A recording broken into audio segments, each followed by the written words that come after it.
Hello student, स्वागत है आपका हमारे यूट्यूब चैनल पर। और आज हम एक नए टॉपिक के साथ शुरू आ गए हैं। आज हम चर्चा करेंगे इटली के एकीकरण के बारे में। इटली का एकीकरण कक्षा 10 में सामाजिक विषय में एक महत्वपूर्ण टॉपिक है, जिससे परीक्षाओं में अक्सर प्रश्न पूछे जाते हैं। इस टॉपिक से लघु उत्तरीय प्रश्न, दीर्घ उत्तरीय प्रश्न और मानचित्र संबंधी प्रश्न पूछे जाते हैं। तो इस महत्वपूर्ण टॉपिक को शुरू करते हैं और देखते हैं कि किस तरीके से इटली का एकीकरण हुआ था। तो चलिए शुरू करते हैं। सबसे पहले पृष्ठभूमि के बारे में देखते हैं। तो इटली यूरोप का एक महत्वपूर्ण देश हुआ करता था और इटली का एकीकरण 19वीं सदी की एक महत्वपूर्ण घटना है। कब की घटना है? 19वीं सदी की। प्राचीन काल में यहाँ विशाल रोमन साम्राज्य हुआ करता था। तो ध्यान रखना है, जहाँ पे प्राचीन काल में रोमन साम्राज्य हुआ करता था, वहीं पे वर्तमान में इटली राज्य है। और क्या हुआ था?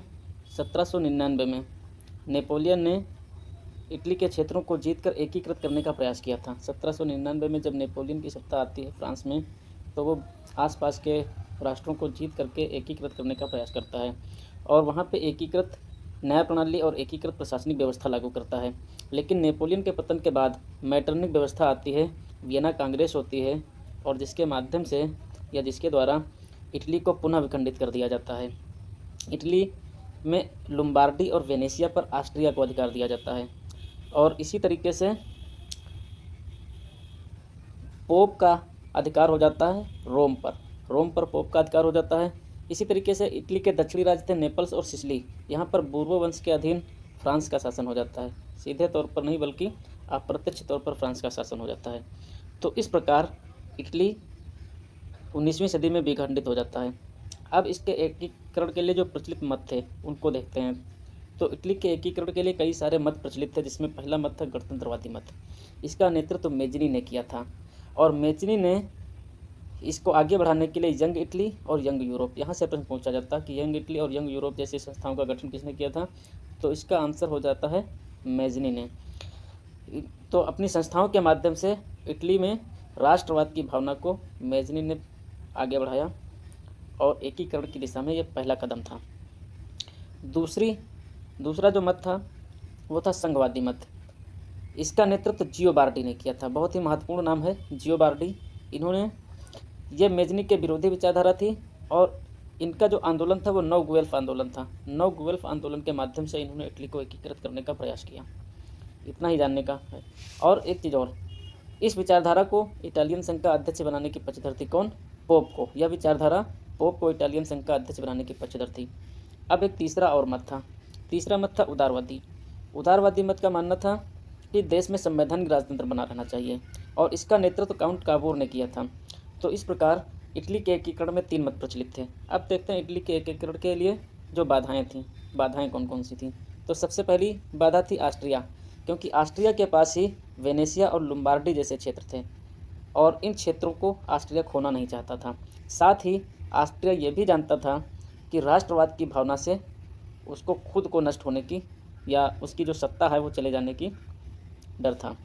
दूसरा जो बाधा थी वो थी पोप की सत्ता। उस समय रोम में पोप की सत्ता हुआ करती थी और पोप एक तरीके से आध्यात्मिक गुरु के रूप में भी काम करता था। तो पोप को भी अपनी सत्ता जाने का डर था, इसलिए पोप भी इटली के एकीकरण में बाधा था। और अगली जो समस्या थी इटली के एकीकरण में वो थे सामंत और जमींदार। सामंत और जमींदार थोड़ा एलीट क्लास से बिलोंग करते थे और ये लोग एक तरीके से वास्तविक तौर पर निचले स्तर पर शासन करने का काम करते थे। तो इन्हें भी अपनी सामंती और जमींदारी चले जाने का डर था। अब देखते हैं घटनाक्रम। तो घटनाक्रम देखते हैं। सबसे पहले क्या होता है, 1850 में पीडमंट सार्डिनिया एक क्षेत्र है इटली का, पीडमंट सार्डिनिया। वहाँ के शासक होते हैं विक्टर इमैनुअल द्वितीय और वहाँ प्रधानमंत्री होते हैं काउंट काबूर। ये 2 व्यक्ति पीडमंट सार्डिनिया को प्राप्त होते हैं और जिसके नेतृत्व में पीडमंट सार्डिनिया आर्थिक और राजनीतिक तौर पर सशक्त हो जाता है। तो सबसे पहले जो कदम उठाता है वो कौन उठाता है? पीडमंट सार्डिनिया, जो आर्थिक और राजनीतिक तौर पर सशक्त होता है, क्योंकि यूरोप में औद्योगिक क्रांति हो चुकी थी और औद्योगिक क्रांति का असर पीडमंट सार्डिनिया में देखने को मिलता है। इसके बाद 1852 में काउंट काबूर को इमैनुअल ने पीडमंट का प्रधानमंत्री बना दिया। ये एक महत्वपूर्ण कदम होता है जब काउंट काबूर को इमैनुअल द्वितीय द्वारा पीडमंट सार्डिनिया का प्रधानमंत्री बनाया जाता है। प्रधानमंत्री के रूप में काउंट काबूर जो है पीडमंट को आगे ले जाने का प्रयास करता है। साथ ही एक युद्ध होता है क्रीमिया युद्ध।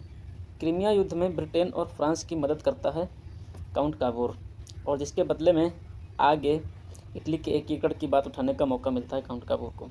अब देखते हैं इटली के एकीकरण के चरण। तो इटली का एकीकरण का जो चरण है, इसको टाइम बहुत ज़्यादा महत्वपूर्ण नहीं है, डेटें महत्वपूर्ण नहीं, लेकिन घटनाक्रम ध्यान रखना है। इस पहला है प्रथम चरण। यहाँ पे क्या होता है, इस चरण में फ्रांस से काबूर एक संधि करता है, जिससे ऑस्ट्रिया के साथ होने वाले युद्ध में सहायता मांगता है। मतलब काउंट काबूर फ्रांस से एक संधि करके ऑस्ट्रिया के विरुद्ध मदद मांगता है, क्योंकि इससे पहले क्रीमियन युद्ध में काबूर ने फ्रांस को 1500 सैनिकों की मदद देता है। तो उसके बदले में वो चाहता है कि ऑस्ट्रिया के विरुद्ध होने वाले युद्ध में वो मदद करे।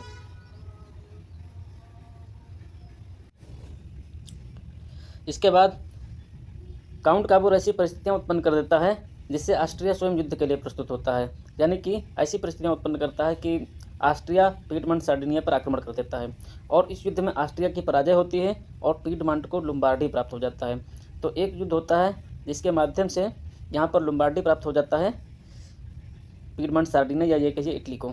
अब चलते हैं दूसरे चरण पे। दूसरा चरण शांतिपूर्ण रहता है, क्योंकि इस चरण में कुछ इटालियन राज्यों में जनमत संग्रह कराया जाता है, और इसके आधार पर मेडोना है, टस्कनी है, रोमन मेगा है और परमा, इन राज्यों को इटली में मिला लिया जाता है। तो यहाँ पे शांतिपूर्ण तरीके से दूसरा चरण पूर्ण हो जाता है।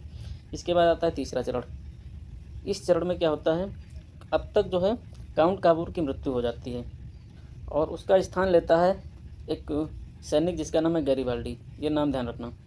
गैरिबाल्डी अपने 1000 अनुशासित लाल कुर्ती दल स्वयंसेवकों के साथ इटली के दक्षिणी क्षेत्रों नेपल्स और सिसिली पर आक्रमण करता है और उन पर विजय प्राप्त करता है। थोड़े समय के लिए तानाशाही के रूप में वहां पर शासन करता है, और फिर अंततोगत्वा उन क्षेत्रों को इमैनुअल द्वितीय को समर्पित कर देता है। तो इस प्रकार हम देखते हैं कि वेनेशिया और पोप को छोड़ करके बाकी सारा इटली एकीकृत हो जाता है यहाँ तक। अब देखते हैं इन दो को कैसे एकीकृत किया जाता है। तो इसके बाद आता है चौथा चरण। चौथे चरण में क्या होता है, 1866 में ऑस्ट्रिया और प्रसा के मध्य एक युद्ध होता है जिसे कहते हैं सेडेवा का युद्ध। यह युद्ध महत्वपूर्ण है क्योंकि जर्मनी के एकीकरण में भी इसका नाम आएगा। इस युद्ध में क्या होता है, इटली प्रसा के साथ जाता है, यानी इटली प्रसा की मदद करता है, जिसके द्वारा ऑस्ट्रिया को पराजय का सामना करना पड़ता है, और ऑस्ट्रिया की पराजय के बाद इटली को यहाँ पे वेनेशिया प्राप्त हो जाता है। जो अभी तक ऑस्ट्रिया के पास था वो वेनेशिया इटली को प्राप्त हो जाता है। अब आता है पाँचवां चरण। पाँचवां चरण, इस चरण में अब बारी थी पोप के राज्य को मिलाने की, जिसकी रक्षा का दायित्व फ्रांसीसी सेना का था। इसी समय फ्रांस एवं प्रसा के मध्य सेडान का युद्ध प्रारंभ हो जाता है। ये महत्वपूर्ण है, ये भी जर्मनी के एकीकरण में आता है।